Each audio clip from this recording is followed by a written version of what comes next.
with the show. This is Nick Burton's going to be presenting to us this evening.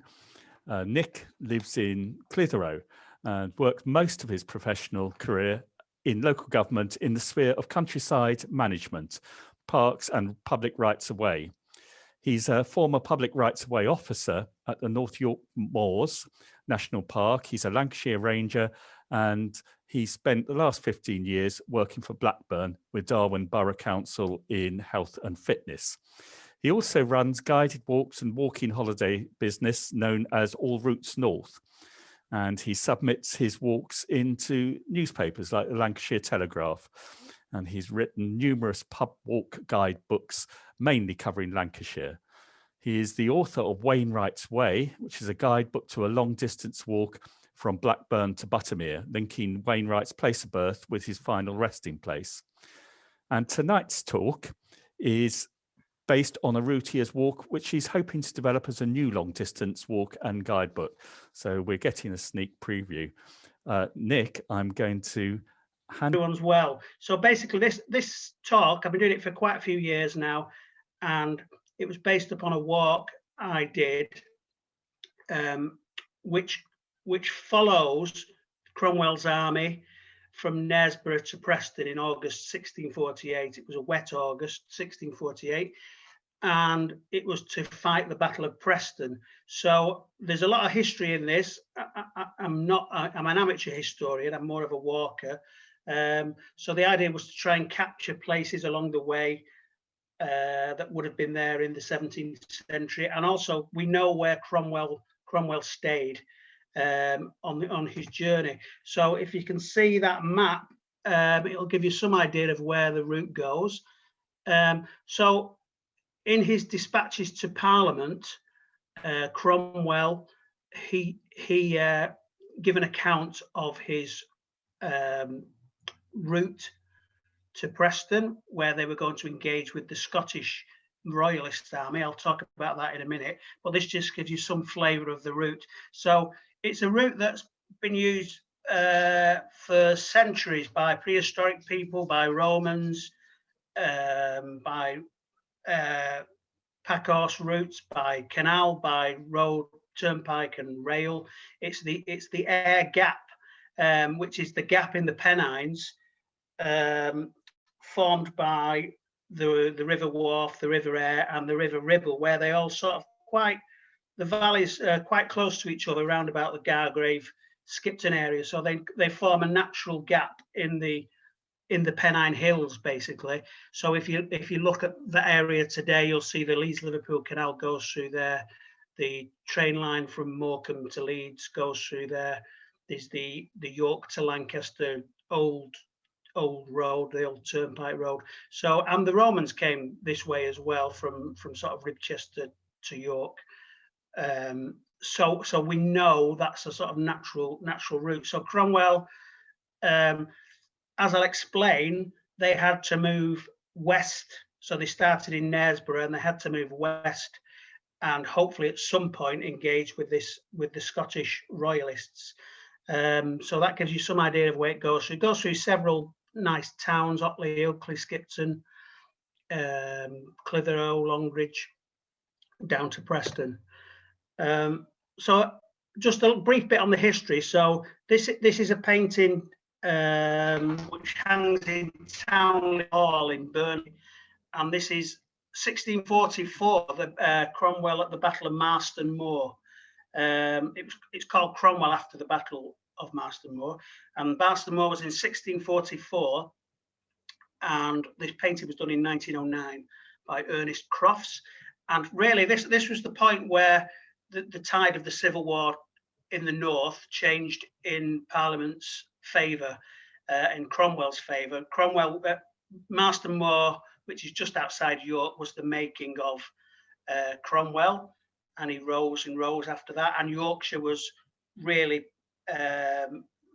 lost to the Royalists. There were a few castles that hung out, but more or less after Marston Moor, Yorkshire and the north were lost to the Royalist cause. So if you ever go to Townley Hall, you might see that painting in there.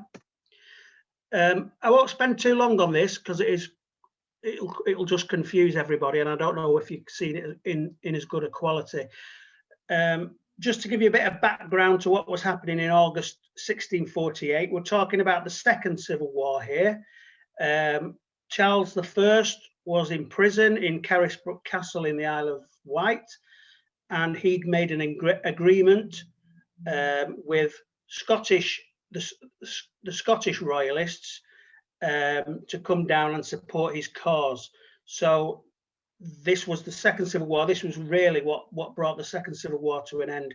It was a clash between Parliament and the royalists, who were mainly the Scottish royalists coming down south. So if you, just a couple of things on this map. If you can see the red line going north from Leicester, Nottingham, Doncaster, Pontefract up to Knaresborough, that's where Cromwell's New Model Army were coming from. So they'd been fighting in Pembrokeshire, and they were heading north to meet the Northern Parliamentary Army, and they were going to join forces. And then they had to make the decision to head west towards Lancashire, and coming down south, you can see that sort of greeny line coming from Carlisle, Penrith, Sedbergh, which had come down from Dumfries. That was the advancing Scottish Engager Army, the Royalists. So as you can see from the lines, they meet at Preston. Don't get too bogged down in that, and again, don't get too bogged down in this. Just the names really. What is important to know about the Battle of Preston 1648 was, if you look at the bottom, you can see that the Royalist army was more than twice as big as the Parliamentary army. So they were outnumbered 2-to-1 sort of thing. And so the Royalists, they had the main component of the Royalist forces was the Scottish Royalists led by the Duke of Hamilton, and then there was a smaller contingent of English Royalist army led by the exquisitely named Marmaduke Langdale, and also there was some Ulster. There was an Ulster contingent that come from Ulster under Munro, and so that was quite a force there. And against them was Cromwell, who had brought the New Model Army, which was the professional fighting force, up from Pembroke. He'd got a lot of them new shoes in Leicester, and they were heading north, not knowing quite where they were going to engage with the Scottish Royalists.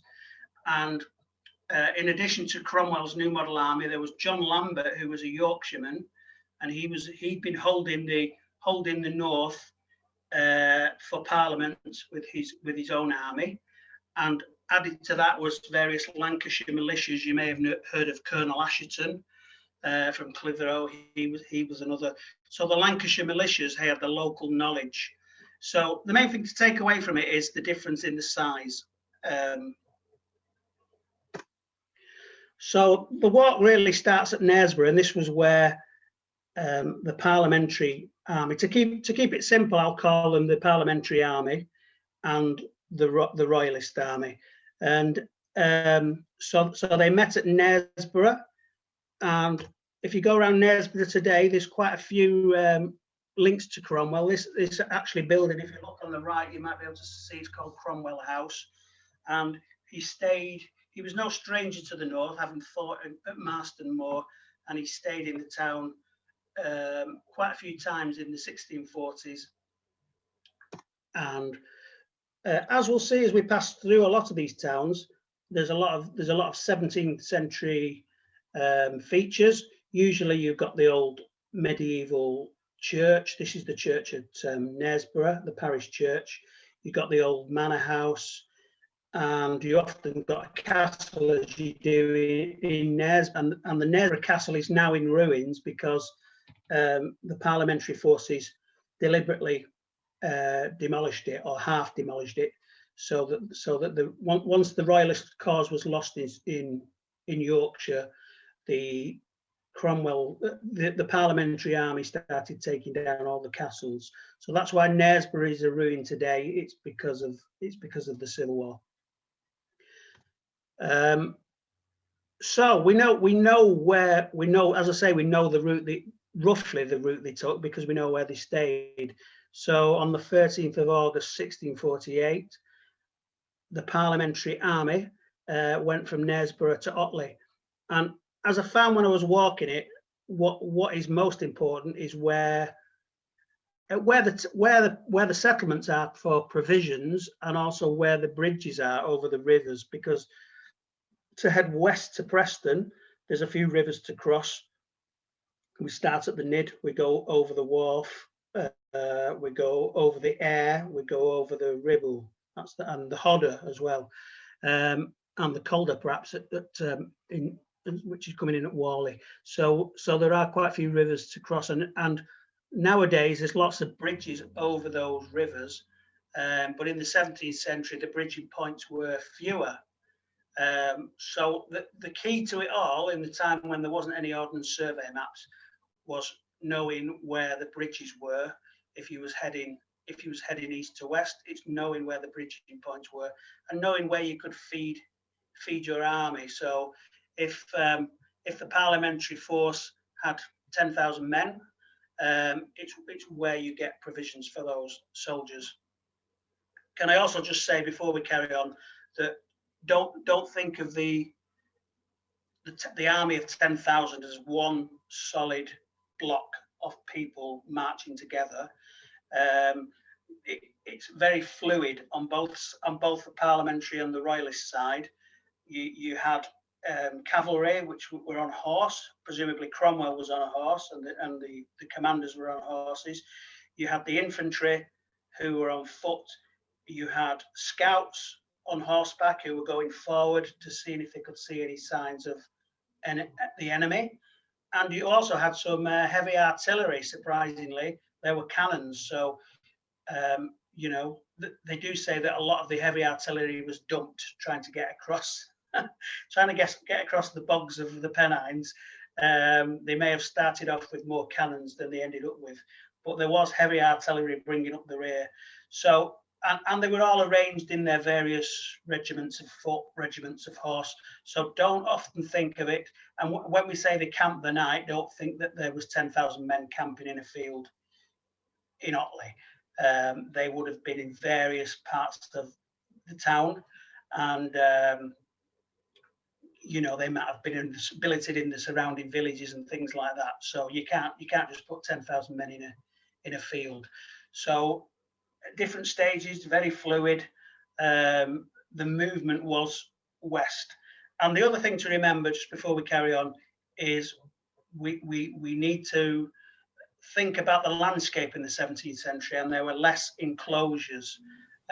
So now when we think about the hedges, although some of the Lancashire, getting towards Preston, that was very hedged country, which was difficult to fight in. A lot of the parliamentary enclosures hadn't arrived yet, so it was perhaps a more open landscape for an army to pass through without having to get over hedges and walls all the time. Although they did use cutters to get through hedges if they needed to.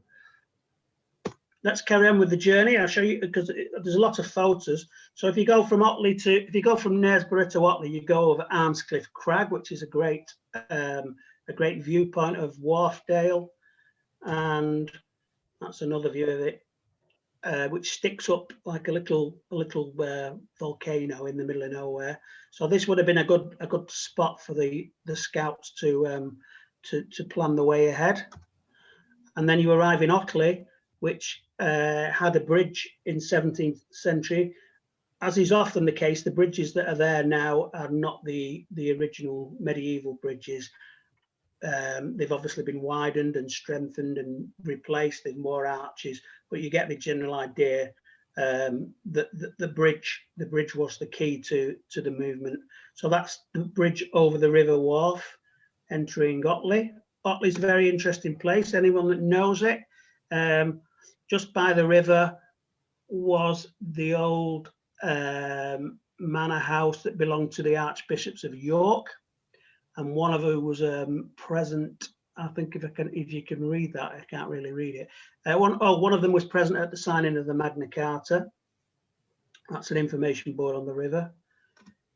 And if you go into Otley, you can still see to the medieval town, mainly in the street pattern around the market and some of the names of the streets, like Cattle Market Street. And you get these little winding lanes around the market square. And if you look at the Black Bull, which is still there, hopefully going to reopen, or might have reopened, the Black Bull has an interesting link with the Civil War, because if you look on the wall of the outside of the Black Bull, it says it's the oldest inn in Otley, reputedly drunk dry by Cromwell's troops, who camped outside the town on the eve of the Battle of Marston Moor. So that's going back to 1644. And so now we're in 1648, 4 years later. It was happening again. The landlord was probably fed up of it, saying, "Here comes Cromwell again with his drunken army." And then, so they spent the night in Otley, getting drunk in the Black Bull, presumably some of them.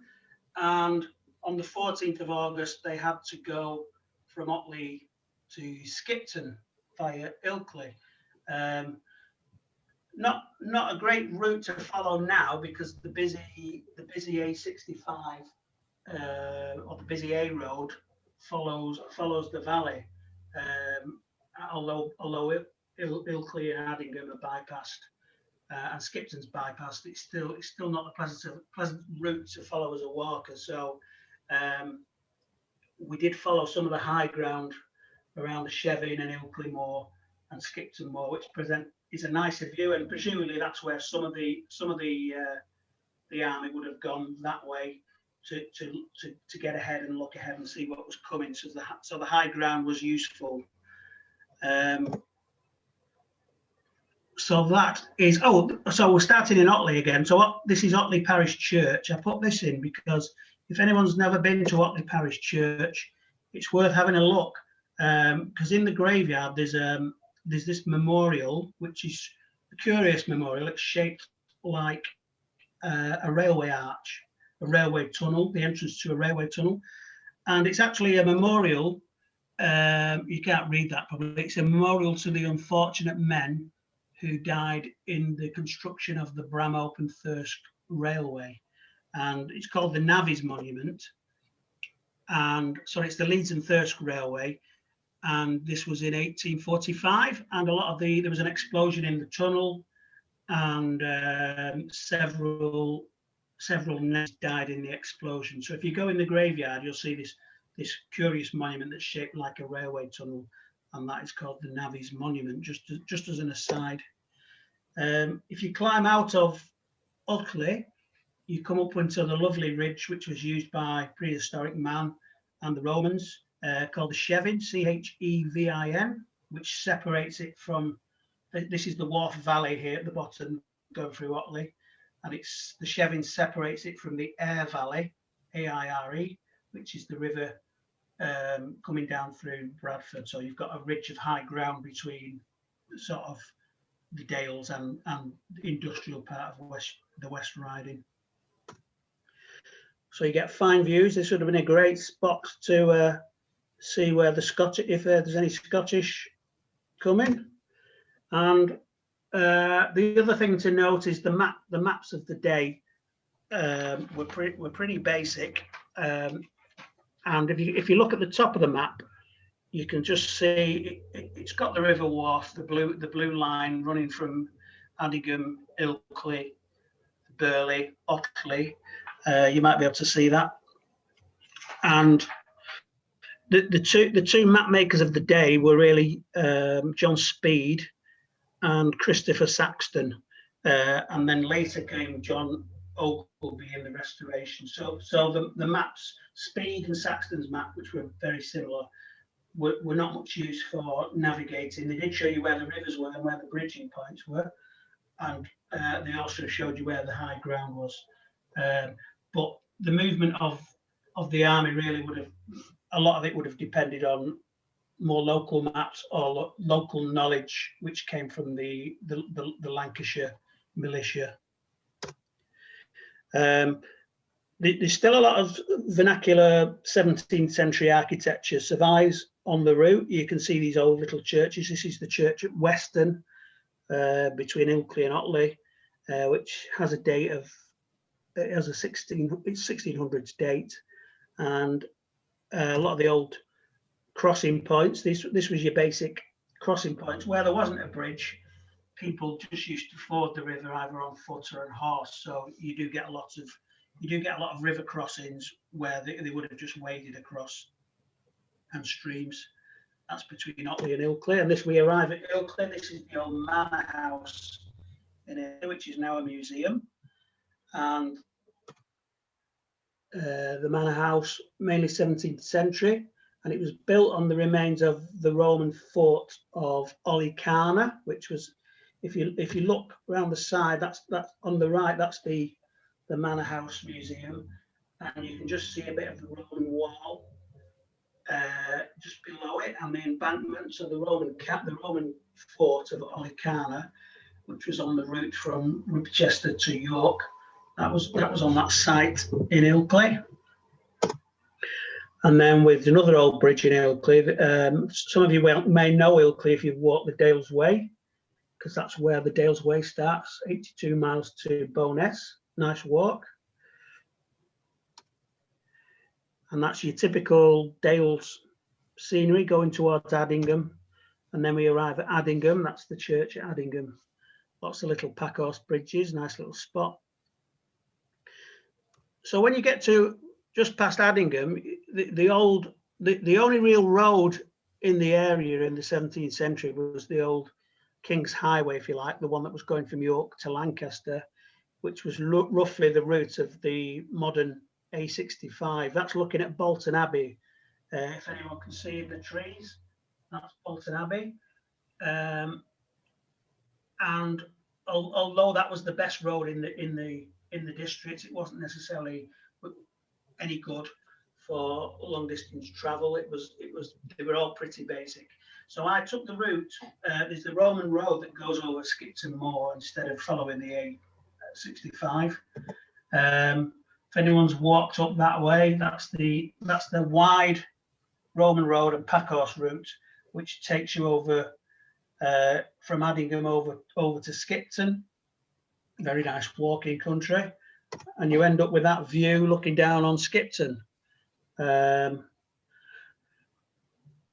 So again, you're looking at the Aire Gap. We talked about the Aire Gap. You can see this natural gap in the Pennines formed by the River Aire, with the River Wharfe and the River Ribble close by.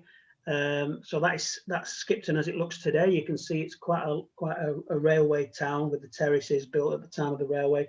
So the only real buildings which would have been there in Cromwell's day are around about the castle.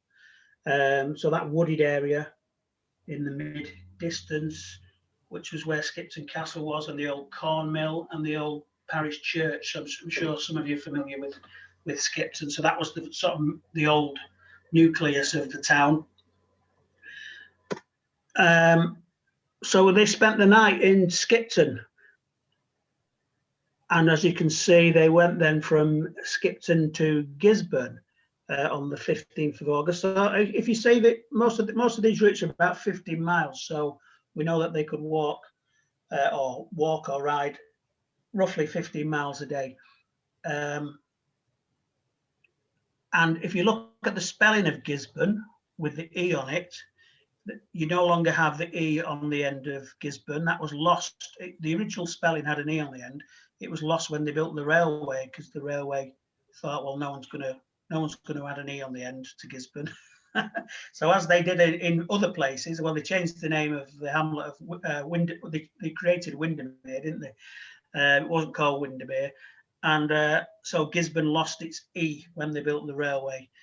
So you can see this is the route that takes you right through the Aire Gap from sort of Gargrave round to Hellerfield, and then they had to change direction because they were going down to Preston. If they'd have carried on up through Hellerfield and Long Preston, up towards Lancaster and Kendal, then they would have missed the Scottish army coming south, because as the scouts would have hopefully told them, you know, they were moving south quite rapidly, quite straggly. So there was the chance that if they'd have carried on going further north, they would have been behind the Royalist army. They could have taken them from the rear, I suppose. So they changed direction and they headed sort of southwest along the River Ribble towards Gisborne and Paythorne.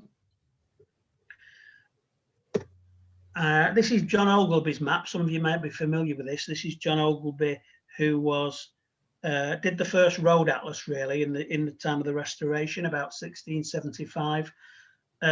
So if anyone does any research, you've probably come across Ogilby's map, and he does show the only real road he shows in this area, as I say, is the York to Lancaster road, which he makes look like some great highway, very detailed. That's his Britannia, Atlas of Britannia. And so we start off in Skipton, and these are really the features that would have been around in Cromwell's day. So you've got the castle, obviously, with its very defensive position. You've got the top right is the old corn mill. Bottom right again is the castle, and bottom left is the old parish church. So as some of you all know, Skipton Castle is one of those Yorkshire castles that survived, more or less survived the civil wars, and I'm sure a lot of you will know the name of Lady Anne Clifford as one of the great figures of the north, and she held and restored Skipton Castle, although it did take quite a bombing from cannonballs earlier in the Civil War from the hills on the outskirts of Skipton. There is a little hill called Battery Hill just outside Skipton, and that was where there was a Civil War skirmish. They actually fired cannons at the castle from there. So moving on from Skipton, this is Gargrave. So this is possibly where they crossed the River Aire, as there is an old ford. Now, if anybody knows Gargrave, if anyone knows where this bridge is, the Pennine Way crosses this bridge. It's just before you meet the main road and the cafe, and there's a bus shelter. And it's quite interesting if you see the Aire, which is coming down from Malham. You see that very low water, you can see a causeway, just where the bit of a weir, it looks like a bit of a weir, where the water changes colour to the white froth. That's not a weir, that's actually a Roman causeway. And nobody knew about this, but it was actually discovered quite late on. And so there was a Roman causeway across the River Aire, and it's actually a paved causeway. And if you look now, there is actually a little illustration of it by the bus stop. And it says the River Aire at Gargrave was crossed by means of a beautifully constructed paved ford. This very rare intact Roman ford was only discovered in 1967, when work was carried out to clear the riverbed of centuries of accumulated debris. So, and they also found a couple of Roman coins as well. So if you're ever in Gargrave and you're standing by the bridge and it's low water, you should be able to see the Roman ford there, the paved causeway. And then you enter that sort of this sort of drumlin country, low hills between sort of Gargrave and Gisborne, around Banknewton and Hellifield, which hadn't really changed much since you would imagine the 17th century. This is the Banknewton Hall, which has that that sort of 17th century windows, mullioned windows, and you enter the parkland of Hellifield Peel.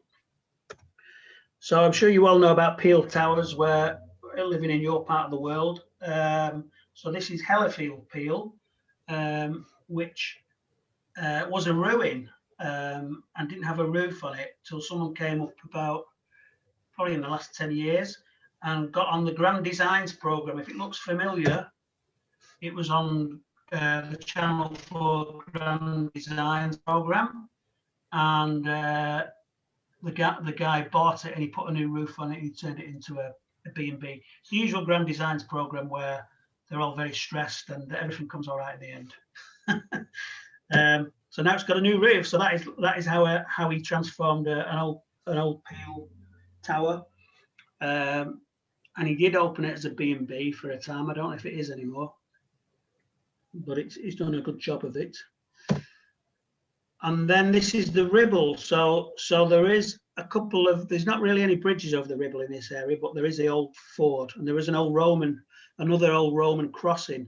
Now, if you look, there is still some stepping stones near Napa and Paythorn, but even at low water, because the stepping stones have been dislodged, it's not easy to get across. But that is actually a bridleway, so you might manage it on a horse, but I don't think you'd attempt to walk across it.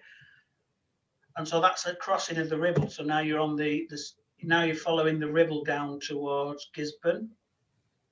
Lots of old sunken tracks.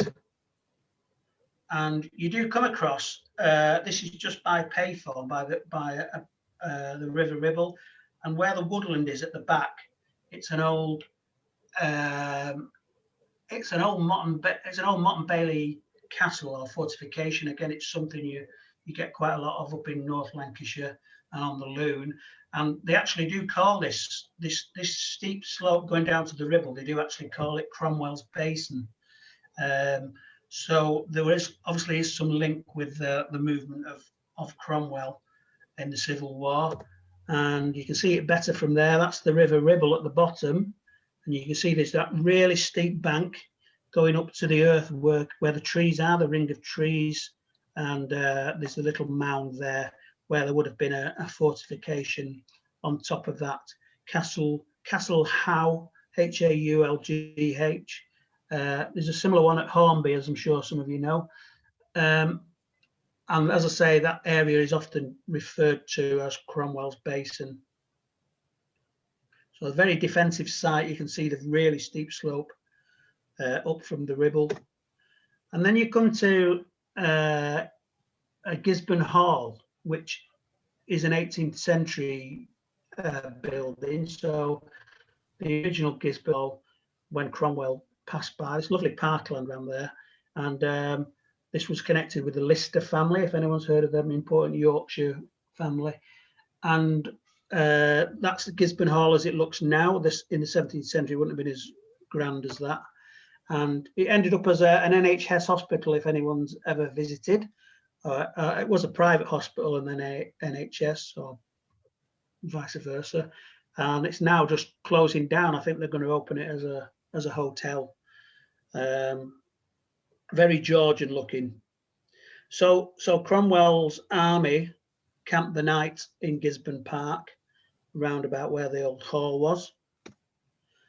And as you go into Gisborne Village, if anyone's been to Gisborne Village, again, there's little reminders of 17th century architecture. There's a few buildings linked with Cromwell called Cromwell House.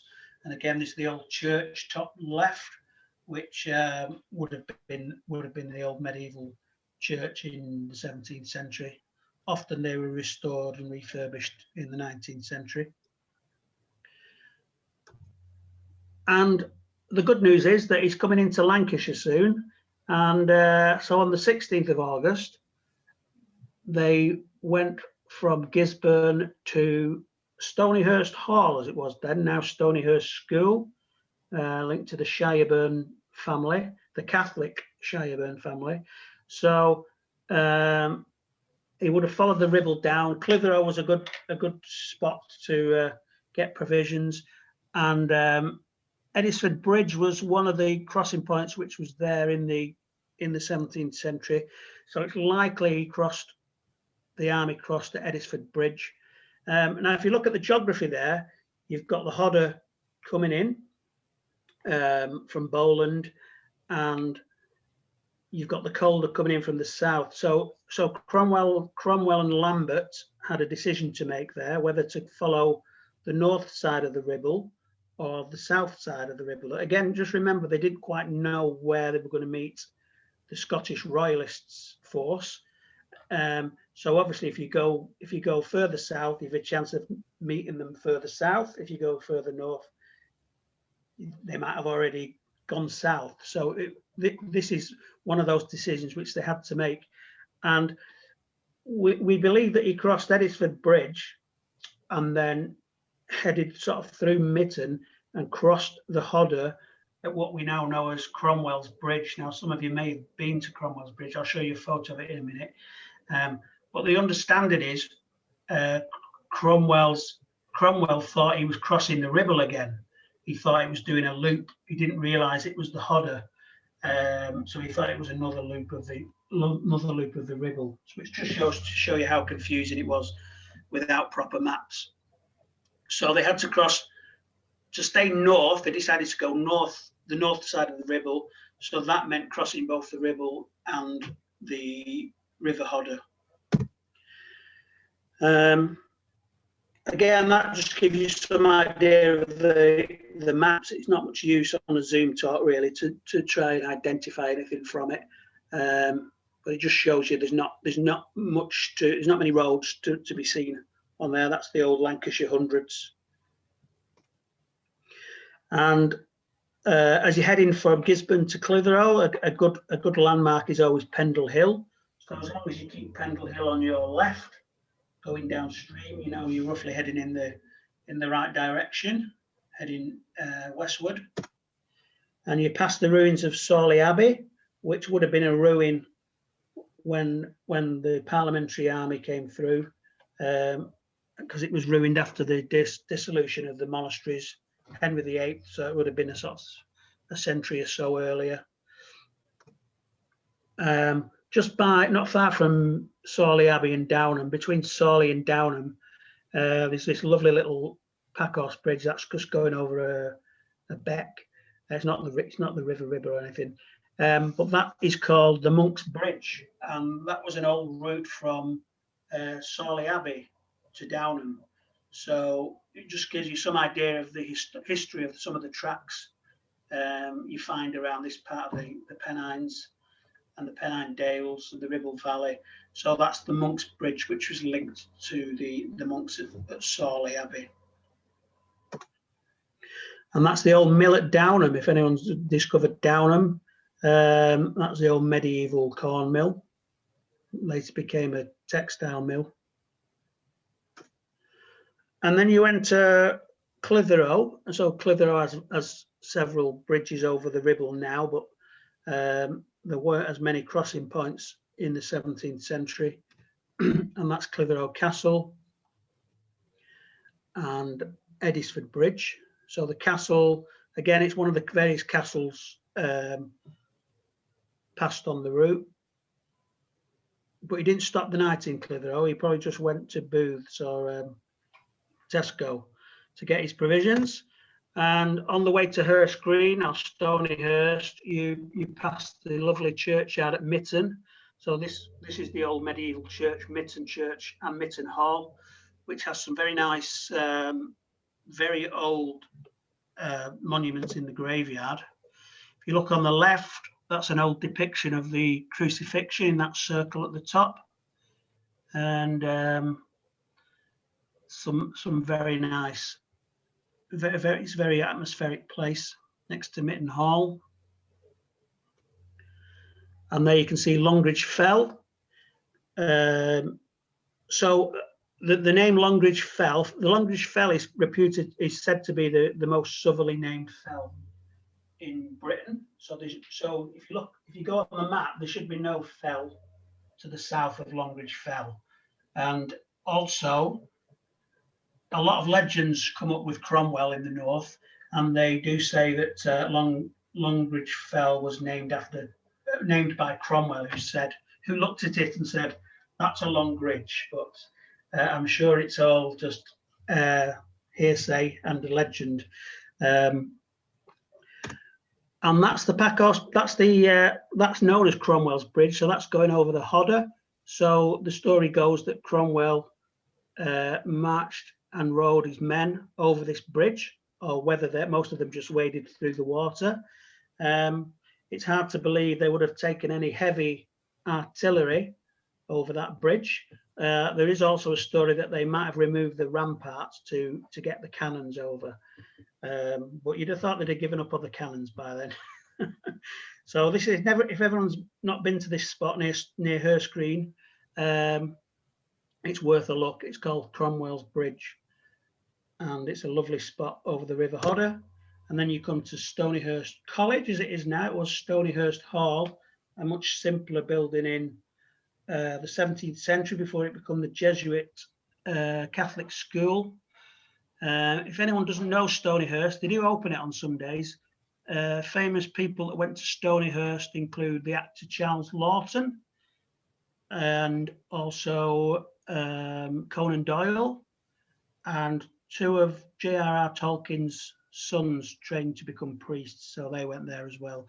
Tolkien stayed there for a while and wrote a bit of Lord of the Rings there.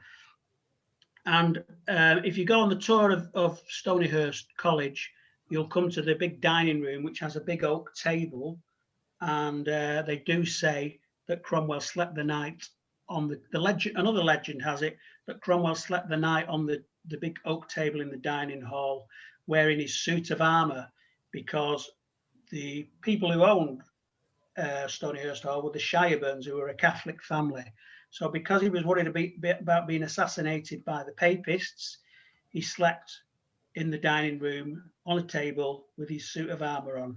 So the legend goes, and I think there's a little plaque on the table if you do the tour of Stonyhurst. So they camped the night there, and in the grounds of Stonyhurst Hall.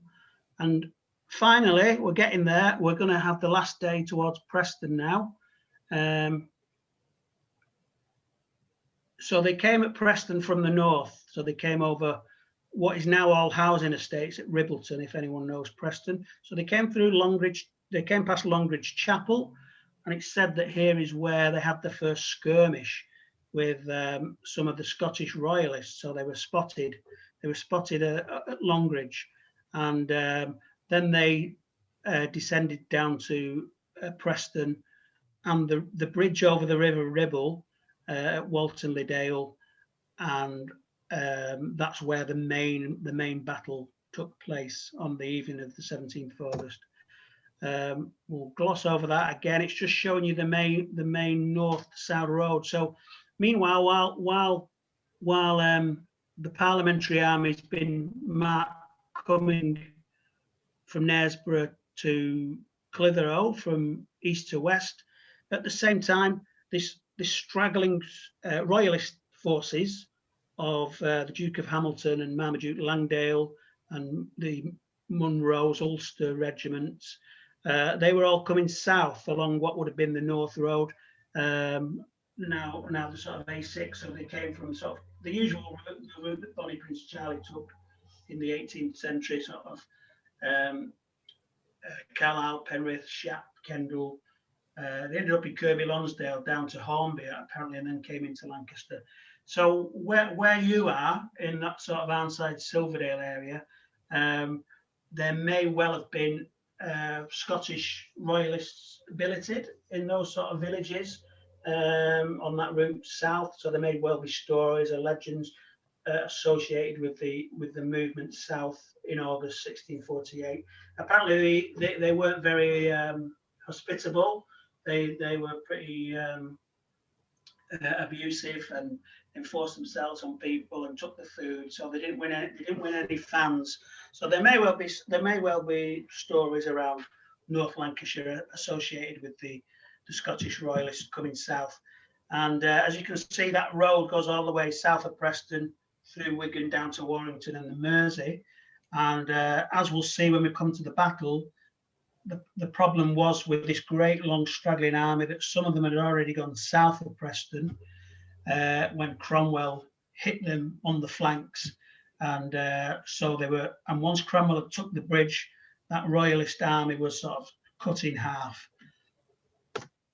That's above Stonyhurst College. That's an old cross to St. Paulinus. And then that's Longridge. We're looking over at Pendle Hill from Longridge Fell, just to give you some idea of where you are. That's going towards Preston. And as we know, the countryside around sort of Longridge to Preston gets a bit more hedged, old hedges, old meadows, enclosures. So it wasn't ideal fighting country, really. Again, that's just to give you some idea of the countryside. We'll skim through these now. One, as I say, one of the first skirmishes, they encountered the parliamentary force encountered royalist troops around about Longridge Chapel. This is Longridge Chapel. If they're building a lot of houses in Longridge, as I'm sure they're building a lot of houses everywhere, they've had the decency to name this new estate after Cromwell Fields. So he's not forgotten in the new housing estate. And that's looking back at Longridge Fell. So you end up in that sort of muddy country. And just to take you back to what I said at the beginning, this was a wet August in 1648. So it was typical English summer. So if you think this army had been marching from, well, some of the army had come all the way from Pembrokeshire. So they'd gone all the way from Pembrokeshire to Knaresborough, then across, and they'd ended up in these boggy fields outside Preston. This is the old Longridge Railway. If anyone's interested in the railway, that's closed in the 60s. You can see the embankment of it. That's the Longridge to Preston railway line, which give a little impetus to the growth of Longridge. Now closed, now disappeared completely. Right, so if you head into Preston, as I say, Ribbleton Moor, which was the high ground overlooking the Rib of Ribble, is now more or less a big housing estate. It was council housing estate. And again, they've had the decency to name some of the local roads after figures in the Civil War. So depending on whether you're a royalist or a Republican, you can decide where you want to live. Asherton was the one of the colonels of the local parliamentary militia. John Lambert, Duke of Hamilton, Langdale and Cromwell. Okay, we'll come towards the battle now, so we'll try and keep it as simple as we can. So again, this might not look particularly good on your screen. If you look to the top right, you can see Cromwell's forces shaded sort of darker. So you can see their location in relation to Preston. So they're coming in from the sort of northeast.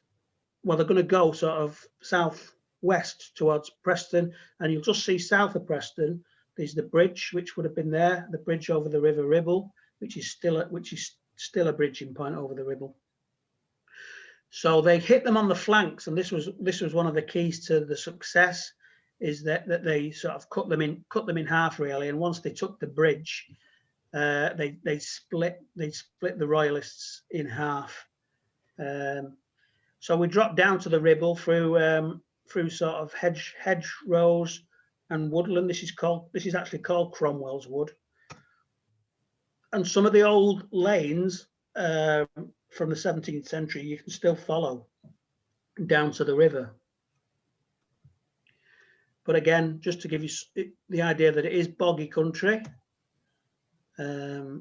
This is near Brockhole Nature Reserve, if anyone's been there, the big nature reserve by the M6. And then we come to the bridge. So obviously this isn't the bridge that was there in Cromwell's day. This is called London Bridge. This is the A6 going over the Ribble between Walton the Dale and Preston, and this was where most of the action of the Battle of Preston took place in 1648. And if you go to so this is the painting we have of the battle. Obviously we haven't got any photographs. If you go to the Harris Museum and Art Gallery in Preston, you'll see this in the art gallery. This is Charles Cattermole's painting of the Battle of Preston. And if you can see that, if you look to the left hand side, the high ground there that's the town of Preston on the hill, with the Bowland Fells at the back, and that's the old bridge crossing the Ribble. And so the foreground is the higher Walton, or the Walton-le-Dale side of the river, where you can see the Royalists panicking. So you can see that most of the action was thousands and thousands of people on the bridge from this painting, and that's where it all happened. So there were some Royalists on the Preston side, some of the Royalist force was on the High Walton side, and Cromwell and Lambert hit them on the flanks and took the bridge and split them in half, basically. And as I say, a lot of the Royalist forces were halfway down to Wigan and Warrington, so they weren't coming back for a fight. Some of them were still up around probably Kirby Lonsdale, hadn't quite got there yet. So it was all a case of from the Royalist point of view, it was ill-disciplined and badly managed. The Scottish didn't get on with the English. Nothing changes. So even the Scottish Royalists didn't get on with the English Royalists. So this is the bridge as it looks today, London Bridge, and this is the flood bank of the River Ribble. So on the Walton-le-Dale side, where a lot of the fighting took place, we'll ignore that because we've more or less seen that one. This is the River Darwen coming into the River Ribble. And that's another bridge over the River Darwen next to the Ribble. So where most of the fighting took place on the Walton-le-Dale, which is the opposite side of the river to Preston, it's now sadly just a big car park. It's an old industrial estate and scruffy retail park, and there's no real interpretation or information on the Battle of Preston, which is a shame, and hopefully we can change that eventually. And it was said when they built this, so this is what you've got to look forward to if you walk the Battle of Preston. If you walk from Knaresborough to Preston, you end up at the Capital Trade Park, which isn't a great finish to the walk, but I continue it into Preston, and there's lots of interest in Preston. So they said when they built this retail park, they found a lot of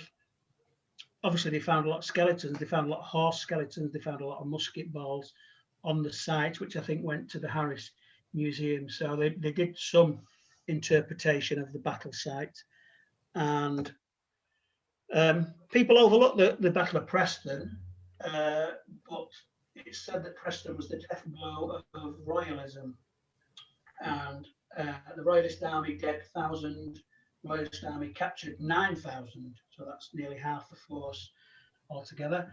Parliamentary army dead was about 500, roughly, no one quite knows. And although it's often just seen as a minor battle at the end of the Second Civil War, it was the one really that ended the Royalist cause, because they were hanging their hopes on the Scottish forces coming down south and engaging with Cromwell and Lambert, and they failed, and really there was nowhere else to go. So it was only so this happened in August 1648. By the beginning of 1649, Charles I was beheaded. So it just shows you that really Preston was the last chance he had of turning the war in his favour. So that's why it's quite significant and should be remembered, and hopefully something can happen at the old battle site. So I have nearly finished. I'll just end just by showing you, if anyone is a keen walker. I mentioned John Lambert, who was in charge of the Northern Association Parliamentary Army, and he was, if you like, the great Civil War figure in the north of England. And if anyone's walked, he was born in Malhamdale, just south of Kirby Malham. So if anyone's walked around Ayrton, Airton, where the River Aire goes through, there's an old Quaker meeting house there. And if the Pennine Way comes through there as well, follows the river. And if you walk just uphill from Ayrton to a little hamlet called Calton, Calton, you'll see where John Lambert was born and where he lived. And there's an interesting plaque on the wall. John Lambert, 1619 to 1684, born here at Calton Hall. And he says he was architect of the Cromwellian Protectorate, a man of extraordinary parts, a pleasant wit, of great understanding. Imprisoned for life on the orders of Charles II, he died at Plymouth, always loyal to his Republican principles. Now, he was imprisoned at a place called Drake's Island, just off Plymouth, in Plymouth Sound. And when I read this, I thought, well, if he was this main Civil War figure, why wasn't he executed? Why was he just imprisoned for life? And the reason why he wasn't executed was he didn't sign the death warrant for Charles I. He wasn't one of the regicides. I think there was about 59 of them. And when Charles II came back to the throne, he made it his mission to round them all up and get revenge. But we assume that because John Lambert had the good sense not to sign the king's death warrant, that he could live the rest of his life in prison. So if anyone's around that area, it's worth having a look for where John Lambert lived. And I think that's it. So I'll stop sharing. Well, Nick, thank you very much. I think I've travelled with the army. And hopefully my feet aren't sore though, Simon. And I just sort of think it's just kind of a reminder that when you think about battles, you kind of think of everyone turning up fresh and so on, but they've had a heck of a walk. I mean, as I say, some of the new model army had come from Pembroke, so they'd been besieging Pembroke Castle. So Cromwell had brought them all up through the Midlands. He'd managed to get some of them new shoes in Leicester. And then they not only went up to Knaresborough, they went across to Preston. And of course, it didn't end there, because they then went south towards Wigan, chasing the Royalists. And then they went north, chasing the Royalists. So it's amazing to think, really. Yeah.